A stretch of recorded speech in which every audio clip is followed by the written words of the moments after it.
Sa'insa da cece-kucen ta ɓarke ne lokacin da shugaban masu rinjaye na Majalisar Dokokin Najeriya Honorable Alhassan Ado Doguwa ya je gidan mataimakin gwamnan Kano jiya Litinin. Honorable Doguwa ya shaida min cewa ko da ya isa wurin sai ya tarar ana wata ganawa ta masu ruwa da tsaki na jam'iyyar APC. Kuma a cewarsa da ya tambayi abin da ya sa ba a gayyace su ba sai ya ce an mayar masa da kakkausar amsa. Tambayar kawai da na yi shine yanzu ya mai girma mataimakin gwamna ya kamata a ce ana taro irin wannan.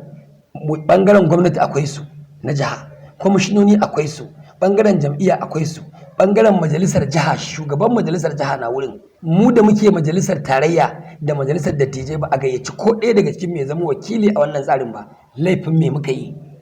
Daga faɗan wannan kawai yaron nan Murtala yana zaune kawai da ya tashi bani ansa sai ya ce ba za a gayyace kuɗin ba.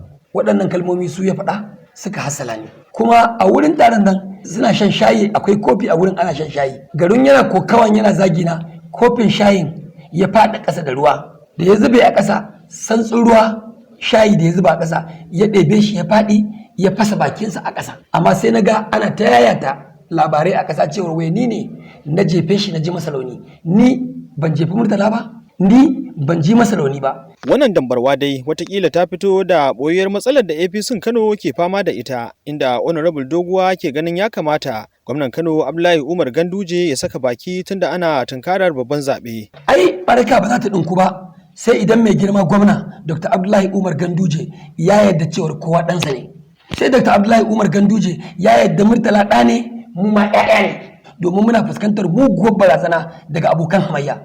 Kowa ya san tasirin da mai girma tsohon gwamna Kwankwasa yake da shi a jihar Kano. Wannan rigimar kaɗai ta ishe mu. A nasa ɓangaren ɗan takarar mataimakin gwamna a APC Murtala Sulagaro ya ce lokacin da suke tsaka da taro sai Honorable Alhassan Ado Doguwa ya shigo wurin yana wasu maganganu. Abin da ya fara cewar tunda abin jin daɗi ake yi na rabe-raben kuɗaɗe shi ba a neme shi ba, inda abin wahala ne za a neme shi. Mataimakin gwamna da kanshi ya bashi amsa ya ce to nan dai ba rabon kuɗi ake yi ba, domin mu da ka gan mu nan a ce maganar rabon kuɗi ce za ta kawo mu waye ba mu kuɗin da za mu raba. Bayan ya faɗi wannan sai ya ce to ai shi me yasa ana yin wannan taro ba a kira shi wannan taro ba a matsayin kujerar shi. Nan ma mataimakin gwamna ya ce to ba ni ne na saka waɗanda za su tattauna ba, mai girma gwamnan jihar Kano Dr. Abdullahi Umar Ganduje shi ya gayyato mutanen nan. To sai musu ce wannan ya ce wannan.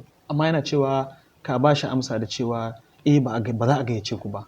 Ni ban tanka mai ba, ai da suke magana da mataimakin gwamna suke magana, saboda haka ni ban sa musu baki ba, shi da mataimakin gwamna suke magana su. Murtala Sulagaro ya ce ya shiga maganar ne lokacin da Honorable Ado Doguwa ya zarge shi da cire fastocinsa. An sa hotunan shi an je an cire, amma shi da kanshi ya faɗa a gurin duk muna zaune ya ce amma ya san ba ni bane, amma wanda suka cire suna da alaka da ni. Sai na ce a'a ba haka aka yi ba. Daga faɗan wannan mataimakin gwamna yana shan shayi a gaba sai ya ɗau kofin nan sai ya wurgo min shi. Ya ce wai santsi ne ya kwashe ka faɗi ba jifan kai da shi ba, abin da ya faɗa kenan. Ba gaskiya bane. To mafita shine haƙuri. Haƙuri in an zo an zauna a rayuwa sai an yi haƙuri. Har zuwa lokacin haɗa wannan rahoton dai jam'iyyar APC Kano ko wani daga cikin gaggan jam'iyyar ba su ce ufan ba kan wannan yamutsi. Amma masu lura da al'amuran siyasa na ganin muddin ba a shiga tsakani tare da yi wa tufka hanci ba, to akwai yiwuwa APC Kano ta fuskanci cikas. Kuma a gefe guda jami'an adawa sun zuba ido suna lura da yadda rikicin zai kaya, watakila su samu wata gaba da za su yi amfani da ita. Zaharaddin Lawan, BBC Hausa daga Kano a Najeriya. Sa'insa da cece-kucen ta ɓarke ne lokacin da shugaban masu rinjaye na Majalisar Dokokin Najeriya Honorable Alhassan Ado Doguwa ya je gidan mataimakin gwamnan Kano jiya Litinin. Honorable